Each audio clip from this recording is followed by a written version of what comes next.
What up, this is Unit. Sir G. We're here for TrueGameHeads at the 2008 New York Comic Con. Now, it's gonna be bananas here. We're gonna bring you interviews, show you all the latest in films, comics, animation, TV, toys, you name it, they're gonna have it here. What else we bringing? Oh man, we got an exclusive interview with LaShawn Thomas, hot off the new season of Ben 10, and we about to get out on the floor and just get crazy. I mean, this year looks pretty big, and I'm excited, you excited. It's gonna be off the hook. You ready for this? Ready. Let's do this.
I'm here with the Ghostbusters.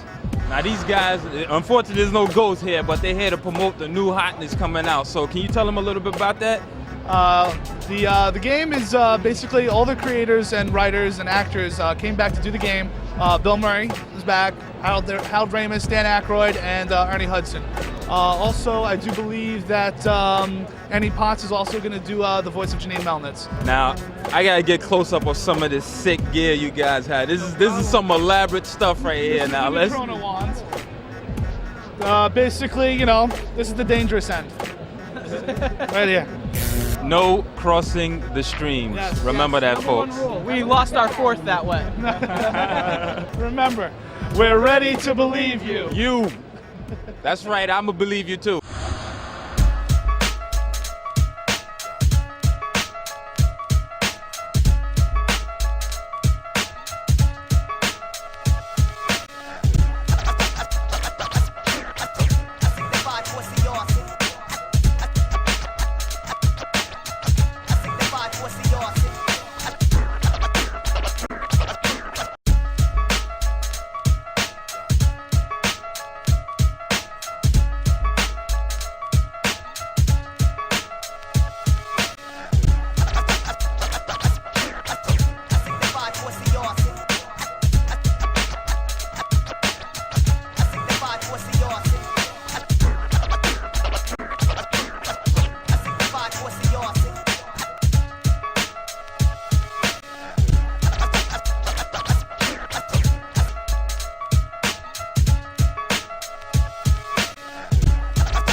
'08 New York Comic Con, and I'm here at the Classics Incorporated booth, who specialize in comic book restoration. Now, here to explain the whole process is the president, Matt Nelson.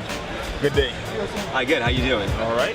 Now, comic book restoration. Now, I've never really heard of something like this, and I mean, I don't even know how can you restore a comic book to like a better quality. I mean, can you explain that whole process and how you even got into that business? Yes. Well, I got into it about 12 or 13 years ago, and restoration was something that always fascinated me about comic books, and about the way they were able to just make an old, beat-up comic book look brand new again.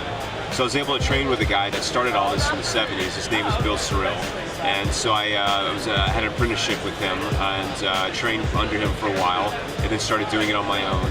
And basically it just involves a three-step process. You take an old beat-up comic, you take it apart, you clean it's the first step. The second step is you fill all the pieces, the missing pieces, seal the tears with rice paper and a certain kind of adhesive. And then the final step is to color it all in with acrylic paints or watercolors. It's kind of an artistic thing. So you mean to tell me that someone actually sits there and sort of recolors the comic book? Wow. Yeah, it could take, we can spend 5, 10, 15, 20 hours on one book, and it could cost anywhere from $100 to $2,000, $3,000 to restore a comic. Now this book is it's a Fantastic Four #1. This is the first appearance of the Fantastic Four. This is also actually the first Marvel comic. Came out in 1961. This is a CDC graded book, 7.5 on a scale of 1 to 10. This is a fairly high grade copy. Okay. Now we do pressing. Pressing is another service that we offer, and instead of actually restoring the book fully, what we do here is we just remove very minor things like little dents and dings in the cover from handling that have occurred over the years. Okay. Now the purpose of that is to try and get the grade higher. We don't restore it. It looks just the way it did before. It's just a little flatter, and it's got all the little dents and dings. Now the value of a 7.5, off the top of my head, I think it's worth around $20,000. An 8.0 would be worth about $25,000 or $30,000, and 8.5 is worth even more than that. So the goal is to actually, if we can get it to an 8.0 or an 8.5 for the client, then they're obviously making thousands of dollars on this particular book. Wow. And of course, we charge our fee. But this is actually a lot quicker. This doesn't take the hours that it does in restoration. So this basically is another end of the spectrum in terms of our services. But we work on every book, every kind, high grade, low grade.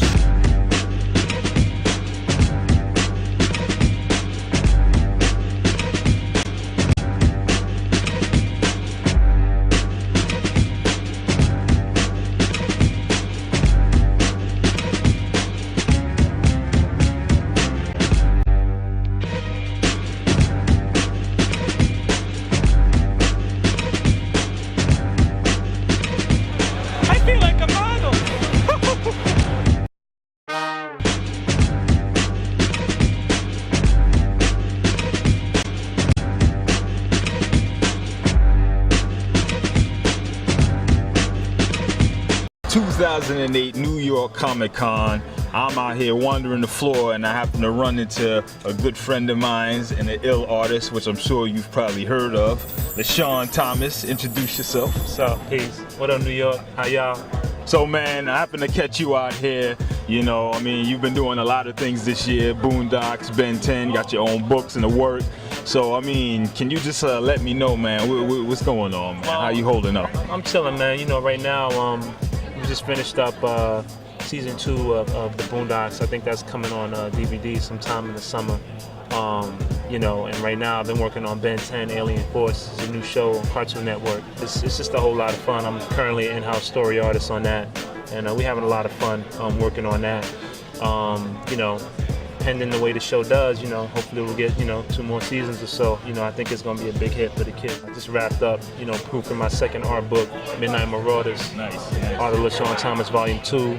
You know, it's coming out in July, so you want to cop that. It's a follow-up to my first book, you know, Nervous Breakdowns, Art of LaShawn Thomas, Volume 1. Nice. You know, and you know, just working on my graphic novel, Cannon Busters. You know what I'm saying? Trying to be done with that this year. So I'm just kind of working on that. You know, just keeping my head to the ground. You know, and staying focused. Now you said you're dropping a new book, man. I mean, your last book was sick. Like, I mean, what can we expect out of this? I mean, what can you bless us with? Well, I mean, it's pretty much anybody who's a fan of contemporary character art. You know, Midnight Marauder is basically just a commentary, you know, on us as individual artists, and it's also a nod to the classic Tribe album.